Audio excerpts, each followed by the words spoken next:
টাঙ্গাইল শহরের শহীদ স্মৃতি পৌর উদ্যানে বঙ্গবন্ধু শেখ মুজিবুর রহমান, শহীদ নজরুল ইসলাম, তাজউদ্দিন আহমেদ, আবুল হাসনাত, মোহাম্মদ কামরুজ্জামান ও মোহাম্মদ মনসুর আলীর মুরাল ভেঙে গুঁড়িয়ে দিয়েছে অজ্ঞাত ব্যক্তিরা।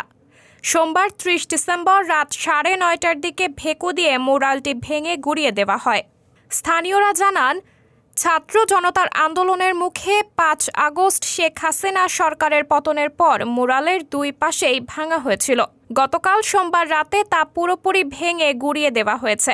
হঠাৎ করেই একটি ভেকু পৌর উদ্যানের ভেতরে প্রবেশ করে। পরে মুক্তমঞ্চের পাশে বঙ্গবন্ধু মুরাল ভেঙে গুঁড়িয়ে দেয়।